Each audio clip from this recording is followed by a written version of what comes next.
Oh man, that's, you had me nervous there for a second, because I was back there and things did not go well. Did not go well? What happened, Jeff? And he says, oh yeah, I was in that house talking to a dude, and then he hit me with an aluminum baseball bat.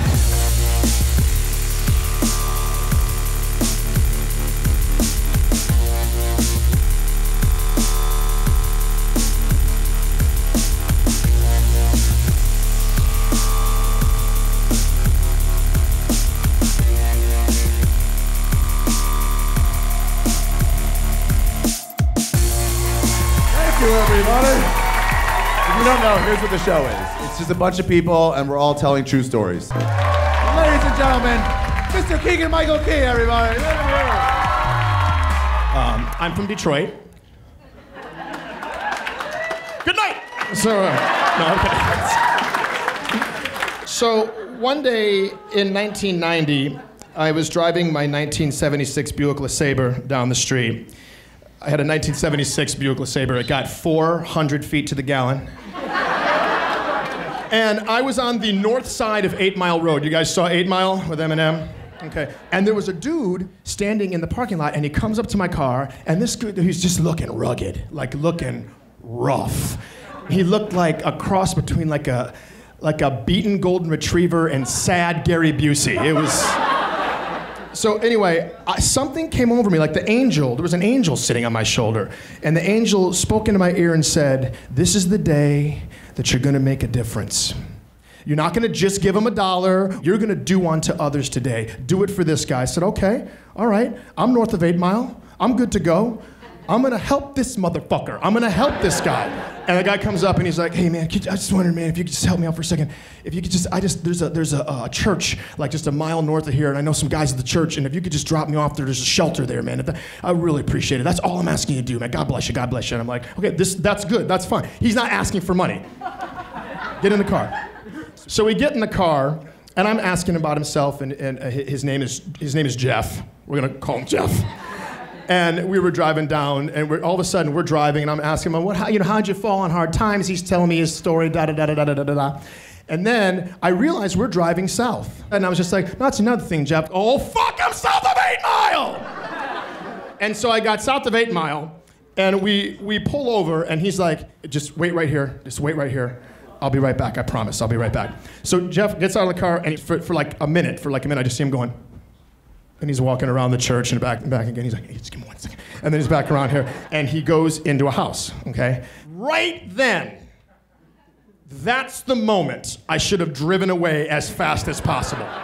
But that angel deafeningly screamed in my ear, just help someone, you fucking 19-year-old with your trench coat looking like you're in Lost Boys. Right at that moment is when I should have driven away. But I didn't. I'm gonna help this guy. I'm gonna be a good Samaritan if it kills me. I get out of my car, me, Corey Feldman, and I go and I open up the trunk of my car and I get out a tire iron, and then I close the trunk and I'm leaning against the trunk of the car with my tire iron. Like everybody within a 2 mile square radius doesn't have a handgun. What am I gonna do with my tire iron? I'm gonna ping, ping, ping, ping. So he comes back, Jeff comes back, and he's walking towards my car. He's walking towards my car like this, and he's really in a hurry. And he gets up to me, and he goes, "Oh man, what's going on with the tire iron?" I said, "Just protection for myself, just in case any shit went down." And he goes, "Oh man, that's you had me nervous there for a second, because I was back there and things did not go well." And so we got back in the car and we're driving down the street. I said, "What did not go well? What happened, Jeff?" And he says, "Oh yeah, I was in that house talking to a dude, and then he hit me with an aluminum baseball bat." So I was like, "Oh shit." And so he's like, "Oh no, stop here. And I'm like, "Okay, this is the time when I'm gonna, okay, Jeff, I think it's time to get out of the car." But we look across the street, and across the street there's this house, and there's a kid standing on the house. He's got one of these huge, like triple fat goose down jackets, a white one. He looked like the Michelin Man, like a black Michelin Man. And he was standing here, this kid, and he comes up to the car. He looks in my window, and he's like, "What's going on, Jeff? What's up?" And Jeff says, "I'll be back in a couple of hours. If you can just help me out right now, I'll be back in a couple of hours. I'll have 4 VCRs. Now here's me. I'm like, "What 4 VCRs? What?" So the kid goes back up to the porch, and he's on the porch like this, and he goes. And then there's a drain pipe here. And my boy reaches down like this and puts his hand in the drain pipe, right? Takes his hand out, comes saunters back across the street to my car, presents a crack cocaine to Jeff. So, you know, crack cocaine's like here. I'm like, I've never seen that before. And he goes, so I'll be back in about 2 hours with 4 VCRs. So guys, if you ever find a time machine and go back in time to 1990 and you want to buy crack, the ratio from crack rock to VCR is 1-to-1, okay? And as the kid backs up from my car, he's like, all right, Jeff, and he brushes his jacket back, and there's a nickel-plated .45 caliber in his pocket. So I'm just like, I'm the dumbest person in the world. And then I got really stern, guys, and I said, Jeff, this is it. I have to be at play practice in 2 hours. I'm stage managing early one evening at the Rainbow Bar and Grill. So anyway, Jeff is rummaging around on the floor of my car, grabs a soda can, then rummages around on the floor of my car, grabs a paperclip, okay? Paperclip, and he starts like doing a hole in the top of the can, okay?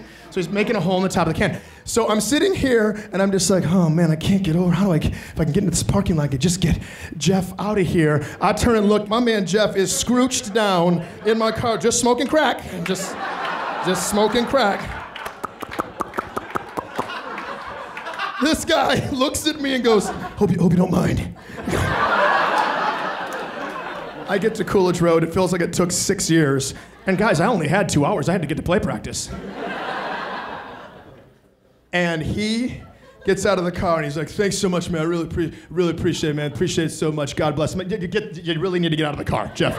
I need to jettison you out of the vehicle, I need you gone. And he leaves, and I go on with the rest of my life. And I encountered him, later in my life, one time, and I saw him walk in my neighborhood, and that little angel on my shoulder was like, hey, there's Jeff. Maybe we should give it one more try. And I said, hey, angel, fuck off. Thank you so much, everybody, appreciate it.